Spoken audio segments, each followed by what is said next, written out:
Bien-aimés frères et sœurs, bonjour. Bienvenue sur notre chaîne de communication politique et spiritualité. Je suis toujours très heureux d'ailleurs, de échanger avec vous sur des questions de politique et de spiritualité. Alors, aujourd'hui, nous allons parler de la lutte contre la corruption. Ça fait suite encore, une fois de plus, au voyage, au séjour de M. Bruno Le Maire, le ministre français de l'économie et des finances au Congo-Brazzaville. Il a promis au Congo de donner aux Congolais 135 millions d'euros.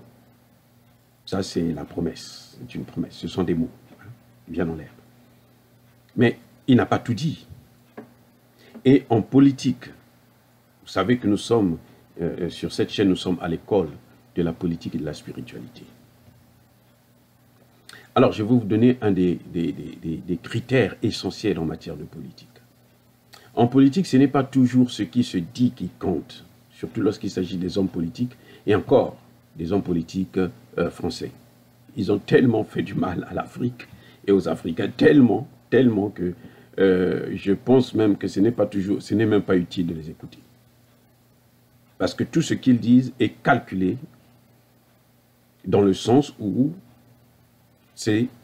ils doivent protéger les intérêts de la France et réduire au maximum les intérêts des Africains,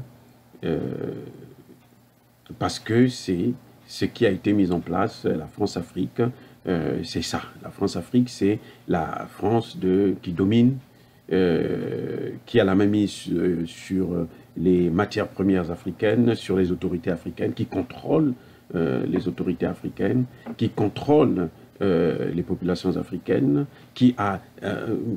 c'est la France esclave, en quelque sorte. La France génocidaire.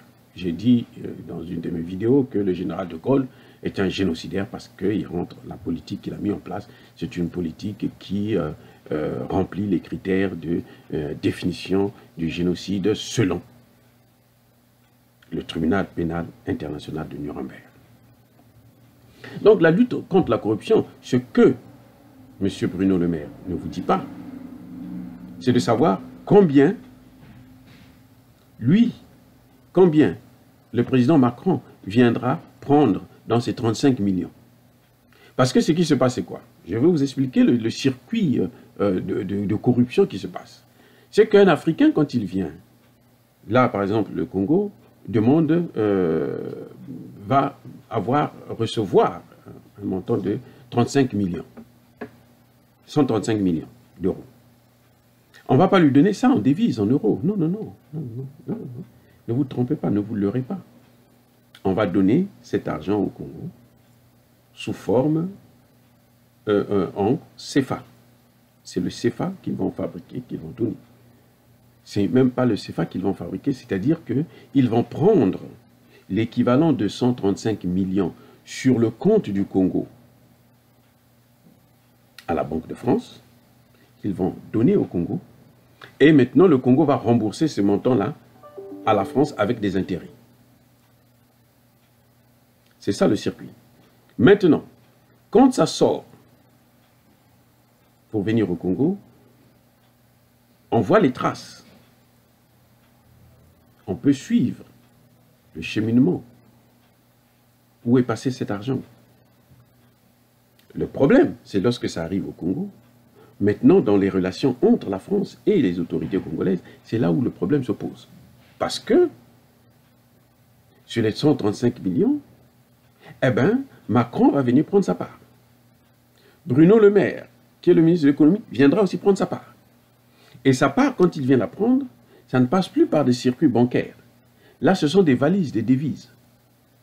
C'est-à-dire qu'on déverse un certain nombre d'argent. Quand on donne l'argent au Congo, eh bien, cet argent revient encore en France par des circuits occultes que aujourd'hui, beaucoup des experts, ceux qui ont géré ce genre de ces mécanismes-là, expliquent très ouvertement. C'est un secret de Polichinelle.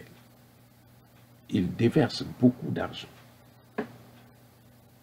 Donc, quand ils disent qu'il faut que le Congo puisse remplir un certain nombre de critères de bonne gestion, de lutte contre la corruption, la transparence, eh bien c'est faux.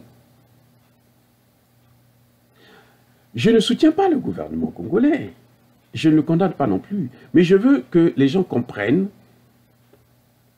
qu'aujourd'hui, les autorités africaines doivent être jugées par nous-mêmes. Ce n'est pas à la France de nous dire ce dont nous avons besoin. Écoutez bien. Attendez, la douleur que nous avons, les souffrances que nous avons, la France ne peut pas connaître ça. Une femme qui n'a jamais accouché ne peut pas connaître la douleur de l'enfantement. Ce n'est pas possible. Il faudrait qu'elle ait accouché. Pire encore, pour un homme, il ne peut pas connaître les douleurs de l'enfantement. Lui, c'est jamais. La femme encore, quand elle accouchera, elle connaîtra ce que c'est que souffrir pour amener un homme ou une femme à la vie, pour donner la vie à quelqu'un d'autre. La femme connaît ça.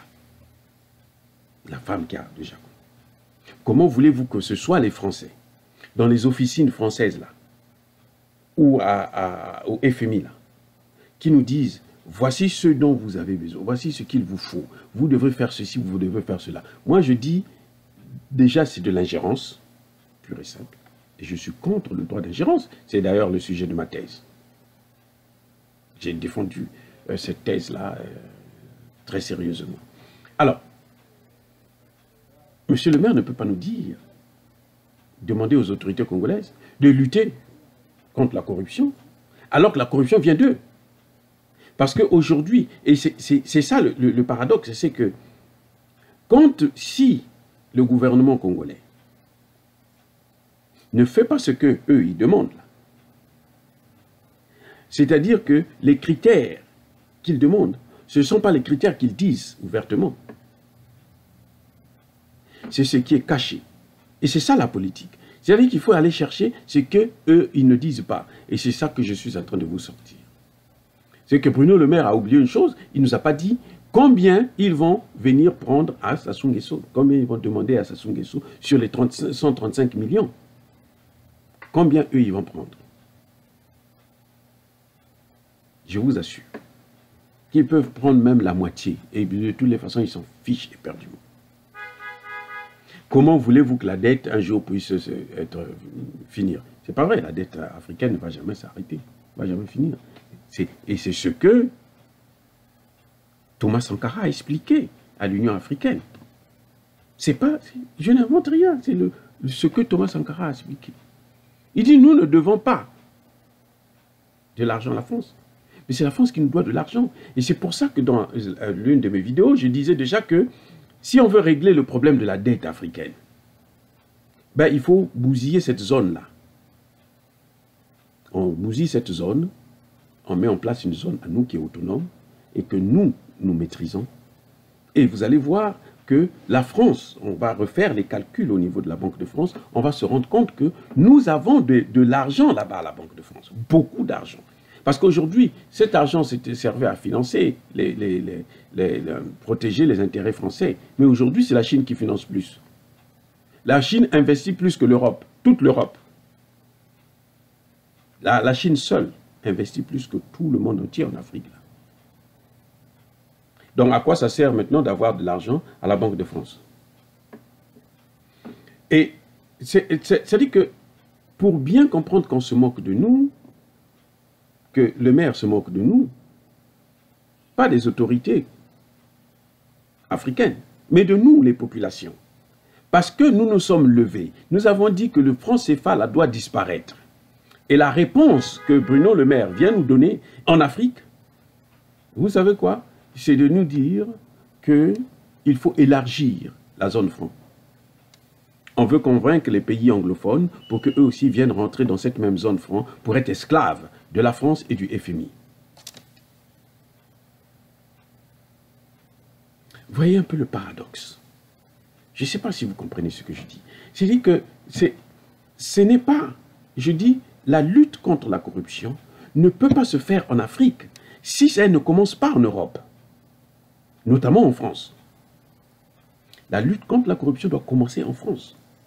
C'est d'abord à la France de mettre en place une politique complètement différente de la France-Afrique et de changer maintenant le mécanisme de détruire cette zone franc. La France doit sortir de là.